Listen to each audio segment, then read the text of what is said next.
Dapat tinuturo sa school na masama ang extrajudicial killing, masama ang red tagging, masama si Marcos, marami siyang human rights violation. I disagree. Nung panahon... Okay. Attorney Gadon, you will have time for... It's still my time. It's still my time. It's still my time. It's still my time. You should not use this It's still my time. against the market. It's still my time. It's still my time. Wala kang... We'll go back It's to still my Attorney time. Espiritu first Still my to time. finish his 20 It's still my time. seconds. It's still my Yeah. time. Don't be rude. Thank you. Attorney Espiritu, you have your 20 seconds left before you were interrupted. Dapat tinuturuan natin ang kabataan na respetuhin ang buhay, ang human rights, respetuhin ang buhay ng lahat at hindi dapat pumapatay ang ating mga gobyerno. At hindi nagnanakaw ang ating gobyerno. Diyan tayo magkakaroon ng mga mabuting henerasyon ng kabataan.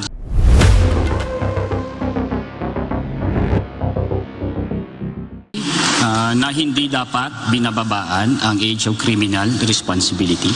I disagree na dapat parusahan ang mga magulang. Tandaan natin ang krimen dito sa baba ng ating lipunan sa mga mahihirap ay dahil sa social problems na create ng ating lipunan. And I also agree na dapat bigyan natin ng tamang values ang mga kabataan. Dapat tinuturo sa school na masama ang extrajudicial killing, masama ang red tagging, masama si Marcos, marami siyang human rights violation. I disagree. Nung panahon... Okay. Attorney Gadon, you will have time It's still my time. It's still my time. It's still my time. It's still my You time. should not use this It's still my time. against the market. It's still my time. It's still my time. Wala kang... We'll go back It's to still my Attorney time. Espiritu first my to time. finish his 20 It's still my time. seconds. It's still my Yeah. time. Don't be rude. Thank you.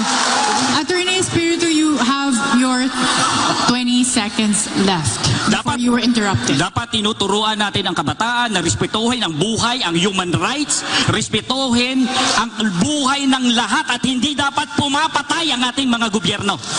At hindi nagnanakaw ang ating gobyerno. Diyan tayo magkakaroon ng mga mabuting henerasyon ng kabataan.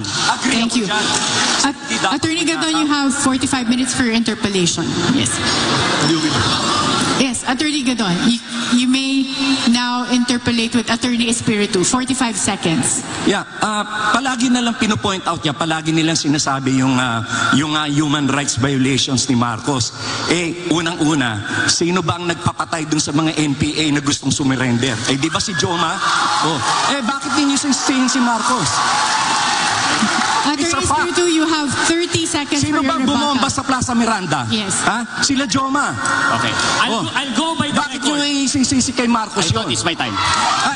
This is time. We should not use this forum for a propaganda against the Marcoses. It was intended. Yes, Attorney Gadon, your 45 seconds is over. We have 30 seconds for Attorney Espiritu's rebuttal. Binuksan mo ang usapan, wag mo akong pagbawalan. I go by the record, Amnesty International, 3,257 ang pinatay nung panahon ni Marcos. 35,000 ang mga... It's my time, wag kang bastos. It's my time. 35,000.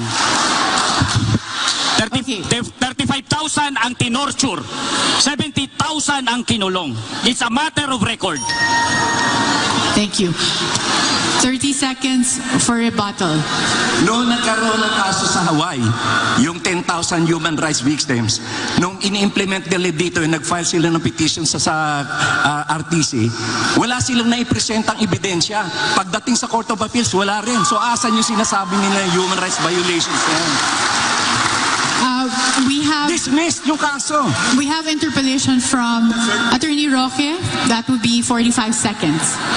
Kung ano man ang nangyari sa nakaraan, inisa-isa ko po ang records, wala pong kaso for human rights violations sa Amerika si Ferdinand Marcos Jr. Inisa-isa ko rin po ang mga kaso na decided po ng ating Philippine Supreme Court. Totoo po, co-administrators of Ferdinand Bobong Marcos, wala pong kaso na siya mismo nagnakaw. Can I have... Attorney Espiritu has 30 seconds for rebuttal, and we have a question again from Yes. Dr. Thank you. With all You have the time. You have the opportunity, Attorney Espiritu, for a 30-second my microphone is Yes. being silenced all the time when I do my rebuttal. Can I be able to continue Yes, without Attorney. my microphone being turned off?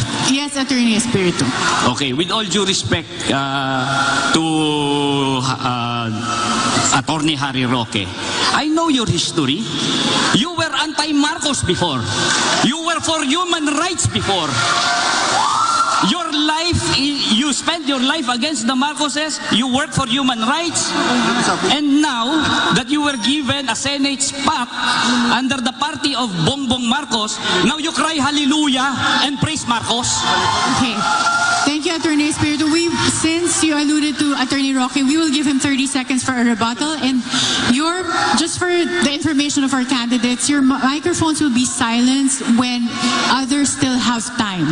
So that's something that they do to give others opportunity to speak. So Attorney Roque, since you have been alluded to, you have 30 seconds for a rebuttal. There was nothing respectful with what you said against me. Ang katotohanan po ang pinag-uusapan, hindi po ang patay na Marcos, ang pinag-uusapan ang buhay na Marcos. Sa akin po, panagutin ang mga nagkasala, pero yung mga hindi po gumawa ng kahit anong kasalanan, wag po natin idamay sa sisi. Yun lang po. Okay.